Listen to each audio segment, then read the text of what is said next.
Okay, Lamar Dawson did not practice, Martin Coleman did not practice, Abe was very limited, and Bryce Butler did not practice. Hopefully all those guys will be back. I thought today's practice was better than yesterday. The offense didn't, after yesterday, have turned the ball over a lot, did not turn the ball over today, which is good for one side, but obviously for the other side, we've got to get the ball out more, which has been a big emphasis this week due to the lack of turnovers really since we've been here.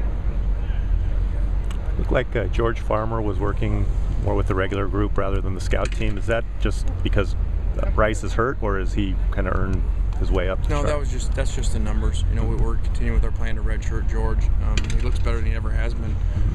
You know, if this were the beginning of the year right now, you know, he'd be in the mix because he's finally healthy. So we're excited about what he'll bring down the road. You talked about packing the defense in the running game to go and win on the road.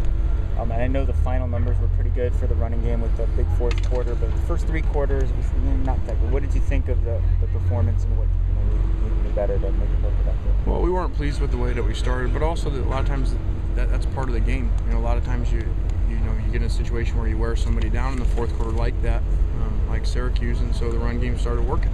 And even though we had our backups, and they still had a lot of frontline guys in.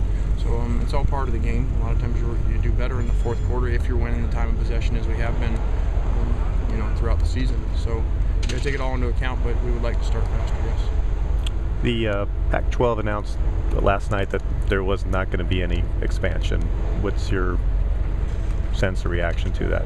I think it's great. You know, I love where we're at right now, and we're just getting used to this format and the championship game format, and the South and the North, and so I think it's great that we get to get used to it, at least for a little bit. Do you like the idea that from a recruiting standpoint, you're not having Texas and Oklahoma kind of treading on what has been your territory? Not really. I mean, they've always tried to come in here, and so I don't think that would change very much. I really don't think just because you play a game one time a year in LA and you know, on a rotating schedule, I don't think that really helps that much. You know, that you're still, you know, got to go a long ways away, and so I don't think that would have been a big deal. You changed things up at cornerback a little bit in the last game. What did you think of the overall play of the cornerbacks? Well, Anthony did some good things in his first game of playing for us, and you know, Torn and Nikel are playing really well, and so we just wanted to figure out, you know, see how Anthony would do in there, and he did a good job, and that gives us some more options. They've lost a lot of starters before the season, and now another one during the season. I don't know how conscious of that your players are, but do you talk to them at all about that, about not necessarily underestimating a team just because they've got guys falling all over the place? No, that's not an issue.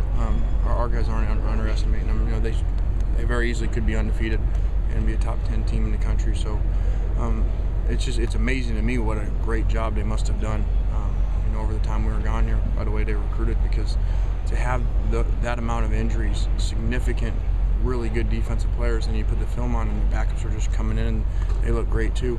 Says a lot about what they've done there. How unique is Osweiler, the ability to move given how big he is? Yeah, you just don't see that size, period. And so it's very unique, very rare, and he causes us a lot of issues because he can move around and he's so accurate and he's got such a big arm, he can do everything. Was the crowd noise that you had piped in here noisy enough for your taste? Or we need to buy some more speakers. Somebody stole one of our speakers actually, so we're down to one. So we're gonna have to buy some more. That was not loud enough, no. In camp, you talked about Marquise kind of almost on a daily basis and how impressive he was to you. I mean, now that the season started, that's kind of moved away. But are you still impressed by what he's doing? Is he making the consistent kind of steps forward you'd like to see? Yeah, he's gotten better every week. And you saw it last week. Last week he looked in the game. He looked the best that he looked as far as being comfortable, getting lined up. Game 2 is kind of a little bit all over the place, and we had some issues with some formations, and Woody was having to help him line up, and really took to the challenge to improve himself and really put together a complete game. We didn't throw him that much, but every time we did, he came up big for us, and so you know, we got to find a way to give him the ball more. You know, he's really good. He actually, I would say at this point right now, you know, after 3 games where he's at right now, is ahead of where Robert was a year ago. This kid's really special, you know, and he's every bit as fast as Robert, but he's bigger and stronger. It's going to be about 100 even with the late kickoff. What do you do in terms of getting the guys ready, hydration and all that sort of thing? Nothing different. I mean, there's nothing we can really do, you know, besides what we do for any game, you know, which we pump them with stuff, you know, with 72 hours leading up on the plane, in the hotels, everything that we can do. And the only thing we can do to help that is rotate, you know, and play more guys. especially early in the game, because once you get gas and you start going to the IVs, you're pretty much gone at that point. And so the thing is not to get so tired that we can't ever get them back. And so we're going to have to play guys early.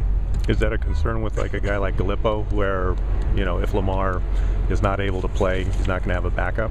Yeah, it's a big concern. But unfortunately, that's a lot of our positions are the same as that.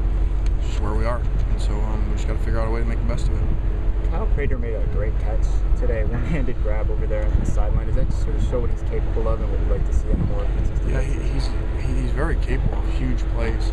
He's just got to get more consistent. And the nagging injuries. And yesterday he had migraines, so he didn't practice yesterday. So every time he starts to make a stride, something happens. So he's going to eventually be a really good player. Hopefully it's soon.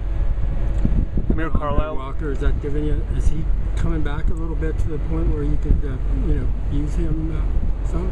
Yeah, well, if Andre would practice like he played in that game, he'd be one of our best players. He played really, really well. Went in there and looked like the guy he did early in camp. And first play, cut the linebacker down and 50 yards downfield on a long run. So our challenge is to get him to practice that way because he played really well. Carlisle looks like he's back to 100%. Is he somebody that can add to the explosiveness of the run game, or is he more like Farmer where you might want to redshirt him? No, we think that he can help us. He does. He adds another dimension, and he's got some juice. And it's good to see him in there, change of pace, and so we might see him this Saturday. Right. Great.